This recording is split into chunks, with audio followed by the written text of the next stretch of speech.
Lihat saja iklan-iklan Partai Golkar bersama Pak Jokowi, sehingga tentu itu menunjukkan bahwa kedekatan Pak Jokowi dan kenyamanan Pak Jokowi dengan Partai Golkar. Ya, semua orang bisa bergabung ke Golkar, tapi tentu dengan cara-cara bergabung aja boleh, apa tidak boleh. Hubungan bagaimana? Orang cita-cita dia menghancurkan PDIP kok masih ada hubungan? Dari mana? Kan jelas yang dibilang Adi Wijayanto, beliau itu ingin supaya PDI Perjuangan suaranya mengecil, berkurang.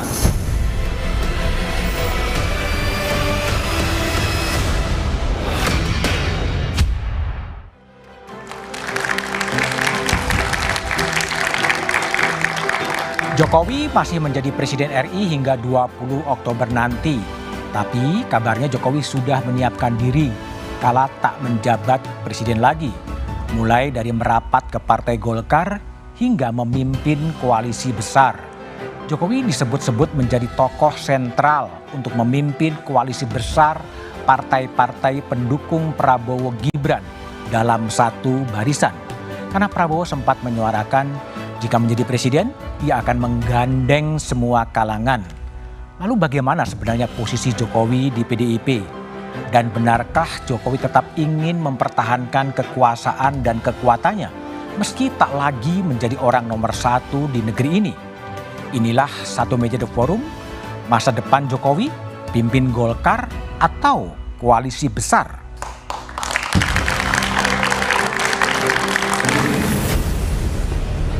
20 Oktober 2024 akan menjadi batas akhir Joko Widodo menjabat sebagai Presiden Republik Indonesia. Gerak mantan wali kota Solo itu pun mulai santer dibicarakan. Mulai dari wacana memimpin koalisi besar parpol pendukung Prabowo Gibran hingga berpindah partai dan digadang-gadang menjadi Ketua Umum Golkar. Partai Golkar menyebut sampai saat ini belum ada pembahasan detail soal usulan Jokowi menjadi ketua koalisi partai politik ataupun masuk ke Partai Golkar. Wakil Ketua Umum Partai Golkar Ahmad Doli Kurnia mengatakan, usulan Presiden Joko Widodo menjadi ketua koalisi partai politik harus melalui persetujuan Prabowo Subianto. Keterlibatan Pak Jokowi dimanapun nanti, ya saya kira harus ada persetujuan antara Pak Prabowo dengan Pak Jokowi dan koalisi Indonesia Maju, partai-partai politik yang melakukan kerjasama kemarin mendukung Pak Prabowo dan Mas Gibran. Sebelumnya, Wakil Ketua Dewan Pembina Partai Solidaritas Indonesia (PSI) Grace Natali menyatakan, Presiden Jokowi semestinya menjadi sosok yang berada di atas semua partai politik. Saya pikir ide bagus juga. Pak Jokowi mungkin bisa menjadi ketua dari koalisi partai-partai, semacam barisan nasional, partai-partai mau melanjutkan atau punya visi yang sama ya menuju Indonesia Emas. Sementara itu PDIP mengingatkan Partai Golkar untuk tidak terjebak dengan isu Jokowi akan bergabung. PDIP menilai wacana itu hanya digunakan sebagai alat untuk memperpanjang kekuasaan Jokowi. Hari-hari ini adalah episode berikut daripada apa yang dilakukan oleh Pak Jokowi gitu. Ya entahlah Golkar, sekarang ya Golkar mungkin atau partai yang lain gitu. Sehingga beliau tetap eksis di dalam proses kekuasaan ini. Isu bergabungnya Jokowi ke Partai Golkar sebelum atau sesudah pemerintahannya berakhir semakin santer. Ketum Golkar Erlangga Hartarto sempat menyatakan bahwa Jokowi nyaman dengan partai berlambang pohon beringin itu. Sebelumnya, isu bergabung ke Golkar sempat mencuat saat putranya Gibran Rakabuming Raka menjadi cawapres Prabowo. Jokowi bahkan mengenakan dasi berwarna kuning saat berangkat melakukan kunjungan kerja ke Tokyo, Jepang pada 16 Desember 2023. Saat itu Jokowi ditanya alasan mengenakan dasi berwarna kuning, lantaran sudah sering mengenakan dasi berwarna merah dalam lawatan ke luar negeri. Presiden Joko Widodo sempat merespons isu soal dirinya yang disebut akan bergabung ke Partai Golkar saat ditanya wartawan pada pekan lalu. Soal isu Bapak masuk Golkar ada tanggapan khusus? Ada isu Bapak masuk Golkar? Saya tiap hari masuk istana. Saat ini, Presiden Jokowi masih menjadi kader PDI Perjuangan. Meskipun jelas berbeda sikap saat pemilu, baik PDIP dan Jokowi sendiri masih belum memberikan pernyataan sikap mengenai status masing-masing. Akankah Jokowi keluar dari partai berlambang banteng itu dan berlabuh ke pohon beringin, atau justru mencoba meraih posisi yang lebih tinggi lagi? Masa depan Jokowi apakah akan memimpin Partai Golkar atau sebuah koalisi besar? Itulah tema Satu Meja The Forum malam ini. Telah hadir di studio dari ujung sebelah kanan pengamat politik Yunarto Wijaya. Malam. Malam. Sekjen Partai Nasdem Hermawi Taslim. Malam Pak Taslim. Lalu kemudian Ketua DPP PDIP Syukur Nababan. Malam. Kemudian Wakil Ketua Umum Partai Golkar Ahmad Doli Kurnia. Malam Bang Doli. Wakil Ketua Umum PAN Viva Yoga Mauladi. Dan pengamat politik Siti Zuhro. Melalui sambungan Zoom ada Ketua Umum Projo Budi Aristiadi. Malam Mas Budi. Selamat malam. Kemudian ada ahli hukum tata negara Zainal Arifin Mohtar. Uceng, selamat malam. Dan kemudian ada politisi dari PSI Ade Armando. Malam Bang Ade. Selamat malam. Oke, saya akan mulai diskusi dari Bang Doli dulu. Jadi gimana? Jokowi tadi kan Pak Erlangga mengatakan sangat erat sekali akan ke Golkar. Ya sebenarnya kalau hubungan antara Golkar dengan Pak Jokowi memang selama ini cukup baik, cukup dekat ya. Karena ini adalah konsistensi kami Partai Golkar yang sejak awal di pemilu 2019 itu mengambil posisi sebagai partai pengusung dan pendukung Pak Jokowi. Dan kita selama 5 tahun ini konsisten memberikan dukungan dan mengawal kebijakan-kebijakan pemerintahan Jokowi dan Pak Ma'ruf Amin gitu. Jadi hubungannya sangat dekat. Cuma sebelum itu ya, maksud saya begini, ini saya kira juga harus kita luruskan ya. Akhir-akhir ini kan banyak sekali yang ya katakanlah memojok-mojokkan Pak Jokowi ya. Mulai dari soal isu netralitas, soal kemudian kecurangan dan macam-macam. Nah sekarang digeser lagi. Nah ini arah-arahnya mau membenturkan antara Pak Jokowi dengan Golkar gitu. Jadi menurut saya ini nggak boleh kita apa namanya kita perluas gitu. Jadi kalau posisi Pak Jokowi saya kira apa yang disampaikan oleh saudara Grace Natali bahwa Pak Jokowi harus berdiri di atas semua golongan, di atas semua partai politik, saya kira itu yang tepat. Nah memang mungkin ya di koalisi Indonesia Maju ini pernah ada pembicaraan lepas ya, bagaimana supaya memang kedua tokoh ya yang presiden insya Allah nanti kalau misalnya memang selesai rekap KPU Pak Prabowo betul-betul terpilih sebagai presiden dan wakil presidennya Mas Gibran, ini juga harus ditempatkan sebagaimana sistem kita, tapi juga Pak Jokowi yang memang selama ini kita anggap juga punya cukup kontribusi terhadap pembangunan bangsa negara ini dan memang energi masih cukup juga kita harus tetap hormati dan mungkin saran masukannya kita bisa masih kita perlukan gitu. Nah makanya di dalam koalisi Indonesia Maju itu pernah ada pembicaraan lepas di antara pimpinan atau ketua umum partai itu bagaimana supaya kerjasama politik atau yang disebut koalisi Indonesia Maju ini bisa terus dirawat, cenderung mau dipermanenkan menjadi kerjasama politik yang permanen gitu. Semacam barisan nasional gitu. Ya mungkin ya ada yang mungkin tercetus namanya Barisan Nasional gitu. Nah walaupun saya nggak pernah dengar langsung istilah Barisan Nasional kecuali tadi yang disampaikan oleh kemarin saudara Grace Natali itu. Nah ini penting karena kami menganggap bahwa apa yang disampaikan oleh Pak Prabowo itu dan juga Mas Gibran ini kan visinya visi besar. Turunannya program-program yang banyak dan besar-besar juga programnya. Jadi 5 tahun ini untuk menjalankan program yang cukup besar itu tentu butuh situasi yang kondusif, butuh stabilitas politik. di stabilitas politik di parlemen maupun di pemerintahan. Nah, kalau misalnya koalisi yang selama ini cukup solid bisa dirawat, ini akan menjadi modal politik yang cukup. Nah, yang kedua, kita juga menghadapi event-event politik yang dalam waktu dekat ini ada pilkada. Ya, tentu semua saya kira karena sekarang ini kan pemilunya agak berbeda. Pileg dan pilpres itu dekat dengan pilkada. Jadi chemistry yang terjadi di koalisi pilpres itu pasti akan menjadi modal pembicaraan di pilkada. Walaupun nanti konfigurasinya belum tentu bisa harus sama di pilpres. Nah, hal-hal seperti itu yang sebetulnya pernah menjadi pembicaraan lepas.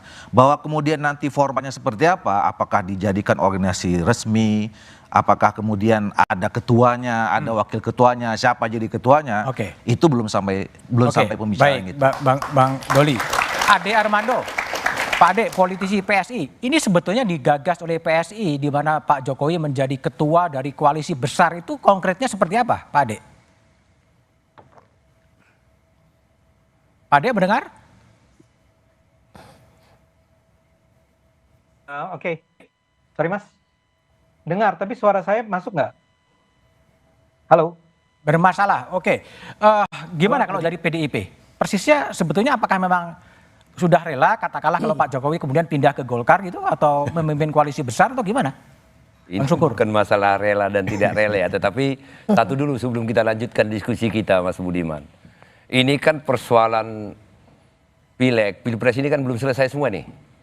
Ya hampir selesai lah. Jadi artinya ini masih banyak masalah, Mas Budiman. Oke. Jadi ini di sebelah kanan saya 01 tentu masih memverifikasi, merekapitulasi seluruh persoalan-persoalan nanti untuk dibawa ke ke MK atau kemana nanti yang bisa memutuskan dan menyelesaikan itu. Dan juga kami begitu di bidang hukum kami di yang dikomandoi oleh Todung Mulia Lubis itu juga lagi memverifikasi.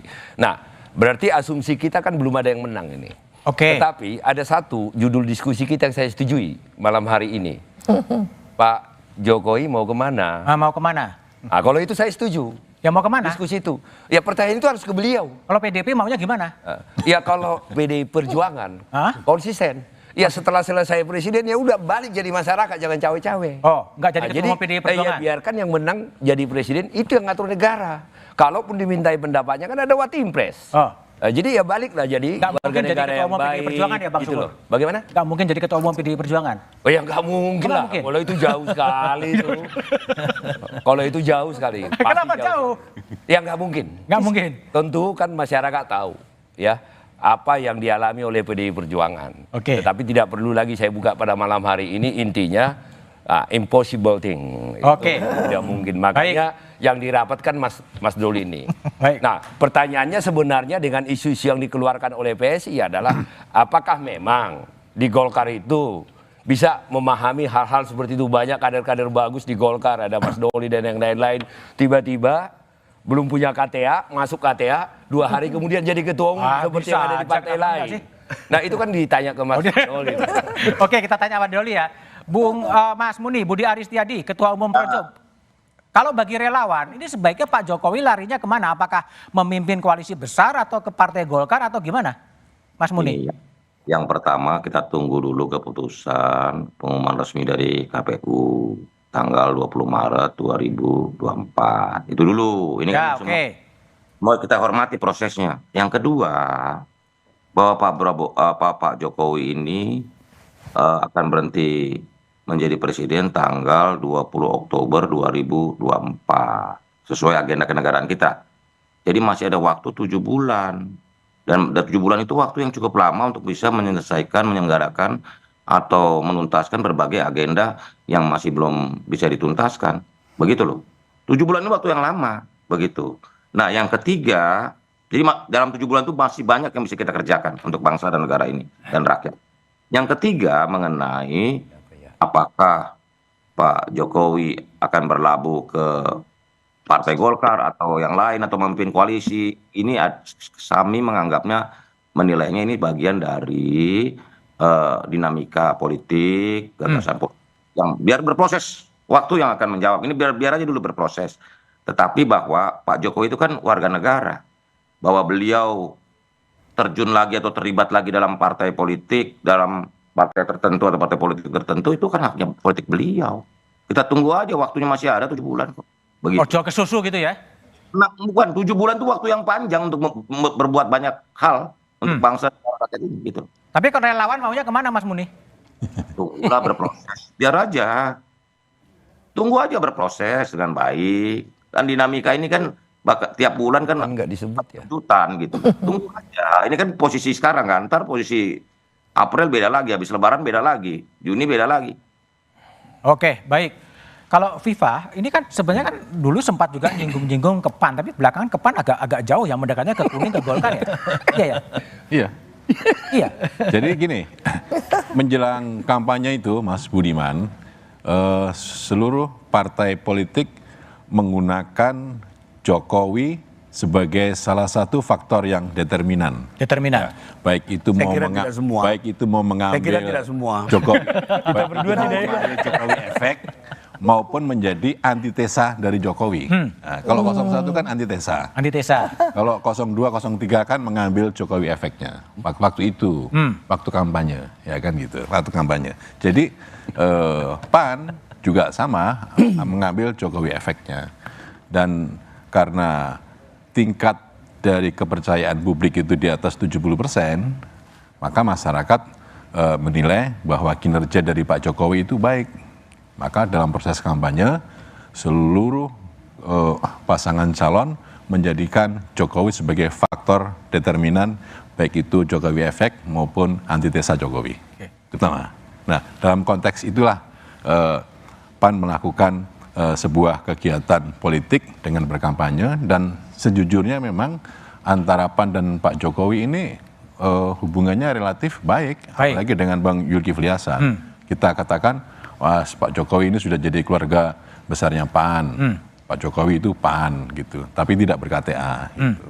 Nah, seperti itu. Jadi memang suasana dari proses kampanye itu yang menggunakan bahasa-bahasa sederhana, itu baik personifikasi maupun pleonasme atau hiperbol seperti itu, sesuatu yang wajar gitu. Nah, sekarang ini persoalannya untuk koalisi besar. Ya, jadi kami di Koalisi Indonesia Maju memang berharap bahwa untuk ke depan ini bisa simetris, bisa relatif permanen, dan bisa sinergis terutama untuk menghadapi pilkada. Tetapi dari pengalaman empiris membuktikan bahwa konfigurasi politik nasional itu tidak konkordan atau tidak berbanding lurus dengan konfigurasi politik daerah.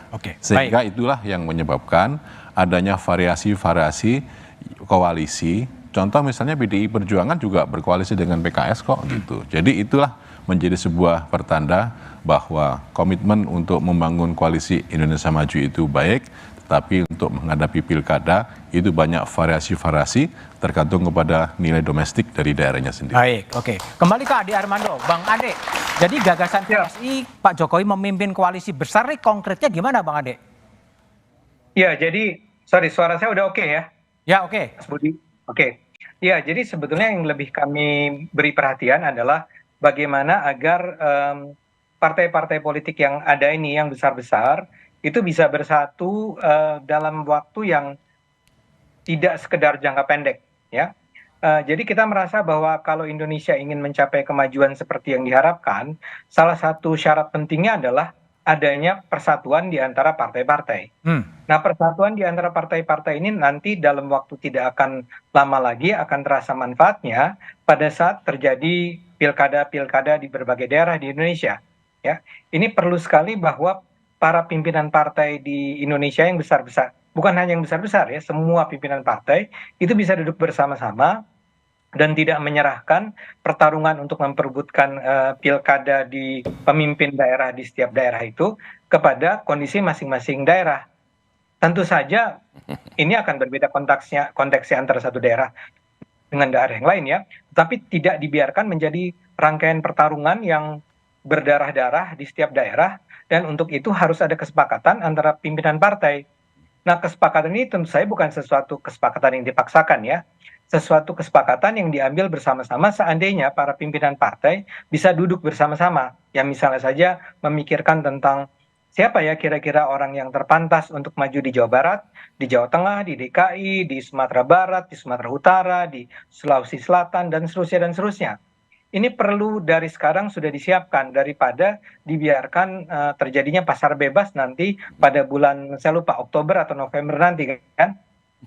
Nah, tapi tentu saja setelah mengatakan itu saya tidak ingin mengatakan persekutuan ini tidak hanya berarti pada pemilihan kepala daerah pada bulan Oktober November tadi, tapi untuk selanjutnya kita barangkali sebagai partai baru itu melihat ya udah capek ya melihat betapa pertarungan antar partai ini bisa berdampak sangat serius terhadap masyarakat akar rumput ya. Nah, gimana caranya untuk menghentikan ini? Sebaik-baiknya dalam pandangan kami memang tidak terlalu banyak kekuatan yang bertarung. Kalau perlu memang tinggal dua kubu misalnya dalam hal ini adalah Barisan Nasional yang adalah kira-kira untuk sementara adalah Koalisi Indonesia Maju ya kira-kira sementara ini. Tapi barangkali kalau di situ nantinya Nasdem juga mau gabung atau mungkin nantinya siapa P3 mau gabung, itu sangat bagus sekali karena itulah memang di dalam skema ini kita berpikir tentang tetap perlu ada oposisi dan oposisinya adalah pihak yang tidak mau bersatu dengan si koalisi ini Barisan Nasional ini. Nah, kenapa Pak Jokowi? Karena dalam pandangan kami kan begini kira-kira. Satu, sudah ada Pak Prabowo sebagai presiden. Dia pemimpin pemerintah, dia pemimpin eksekutif. Cukup, dia menjalankan apa yang dia rancang selama 5 tahun dengan cara sebaik-baiknya. Tapi pada saat yang sama, upaya untuk membawa para partai itu untuk duduk bersama secara terus-menerus, berbicara tentang bagaimana membangun Indonesia untuk mencapai, tadi disebut oleh Grace misalnya, Indonesia Emas. Itu kan kira-kira tahun 2045 ya kalau nggak salah. Itu gimana caranya? Nah, kalau bisa memang kita berharap partai-partai besar ini mau ya berbesar hati untuk duduk bersama-sama, untuk bilang yuk kita kerjasama, kita koalisi, kita nggak berantem terus ya, untuk mencapai kemajuan Indonesia. Kurang lebih Mas Budi idenya semacam itu. Oke, baik Bang Ade. Bung Taslim, jadi Nasdem akan setia di jalur perubahan atau tergiur masuk dalam kekuasaan?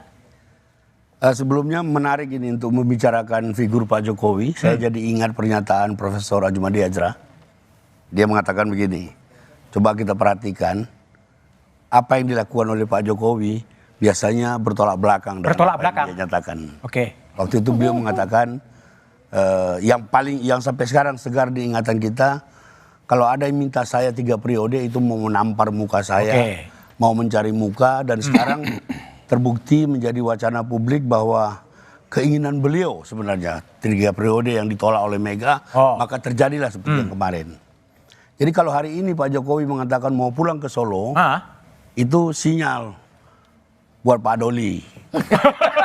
Kenapa Kak Doli? Untuk tinggal di Jakarta. Tinggal di Jakarta gitu. Tadi Pan belum menjawab pertanyaan. Anak-anaknya tidak bakat politik dan segala macam, ternyata semua masuk. Sekarang malah menantu kan? Menantu di Medan dan menantu di mana di Jogja ini, disebut di Sleman.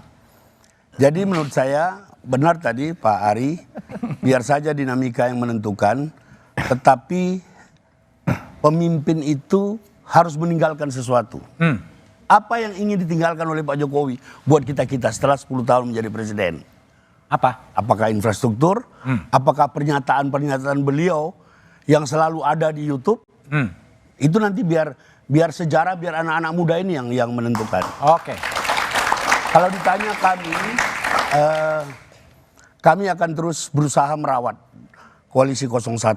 Tadi sudah ada pertemuan pembukaan antara syukuran 3 fraksi DPRD DKI. Kebetulan kami ketiga-tiganya naik signifikan. PKS itu sekarang menjadi ketua DPRD DKI.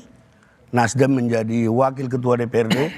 Dari 7 menjadi 11. Yang paling fantastis lagi PKB dari 5 menjadi 10. Nah, kami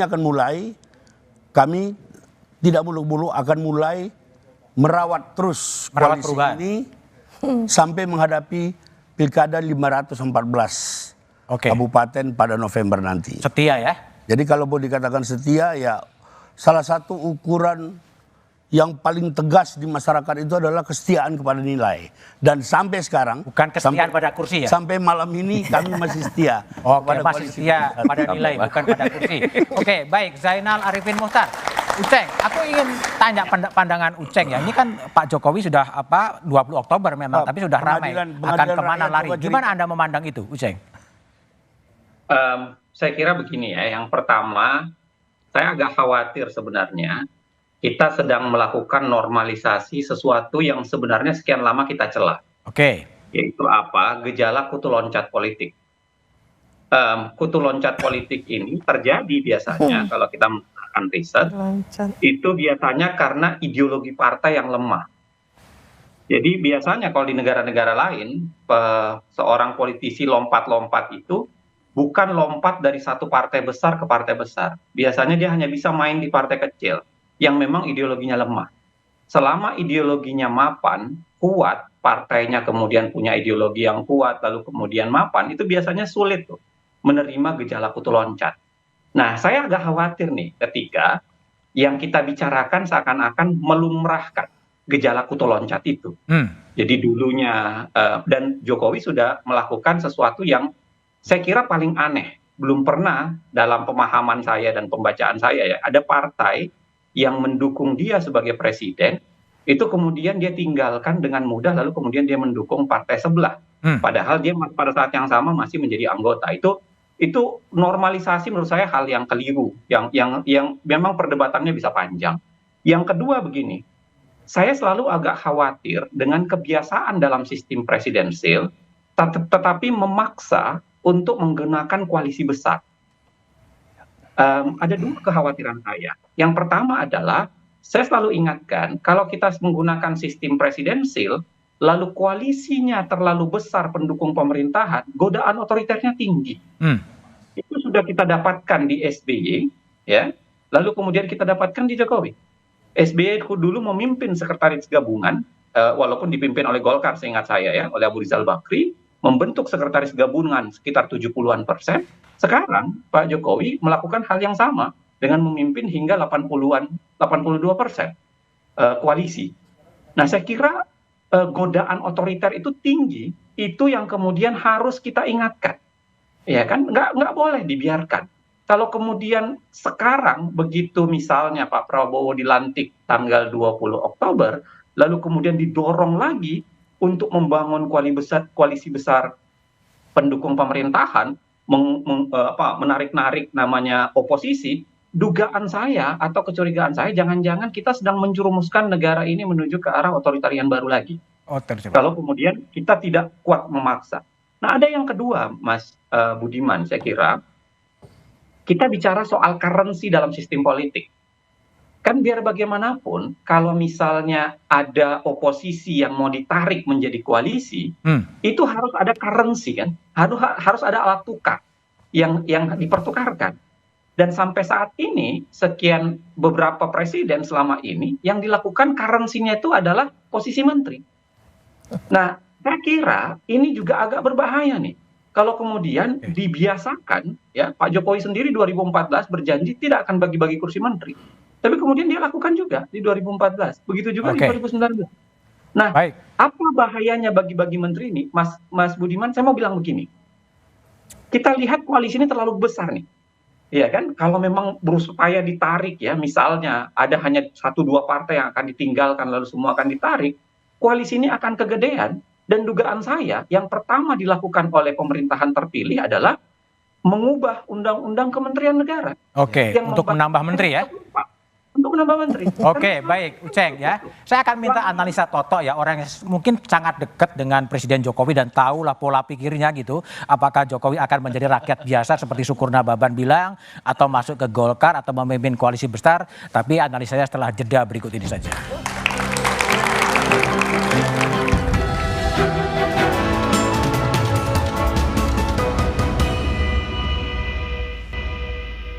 Suasana kebatinan Golkar dengan Jokowi, saya kira semua juga udah tahu. Ya udah tahu lah. Bagaimana suasana kebatinan, kemudian Jokowi beberapa kali ke Golkar, kemudian komunikasi kita sangat cair, kemudian Gibran kemarin juga calon juga dimotori oleh Golkar. Belum masuk saja Jokowi, kontribusi Jokowi untuk menaikkan suara dan dibuktikan secara saintifik dari 85 insya Allah jadi 112 ini kan cukup besar. Jadi itu kontribusinya Pak Jokowi? Dijelaskan secara saintifik oleh para peneliti begitu dan secara faktual di lapangan juga Jokowi begitu. efek maksudnya. Iya. Itulah percakapan Yogi, Mustaqim, dan Idrus Marham. Toto, ini sinyal bahwa Jokowi kemudian akan berlabuh ke Golkar atau gimana Anda lihat?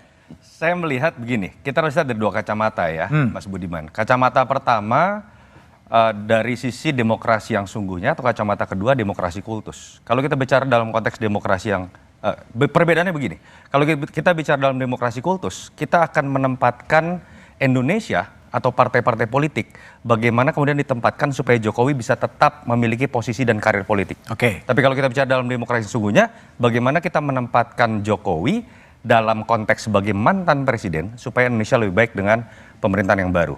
Dalam konteks demokrasi yang sungguhnya, saya pikir saya hanya mengulang perkataan Pak Jokowi sendiri dalam sebuah wawancara resmi. Dia akan kembali sebagai rakyat biasa. Dia akan kembali ke Solo. Kenapa ini jadi sangat penting dalam demokrasi? Ketika kita bicara keberlanjutan, apapun istilahnya, Indonesia emas, Indonesia maju,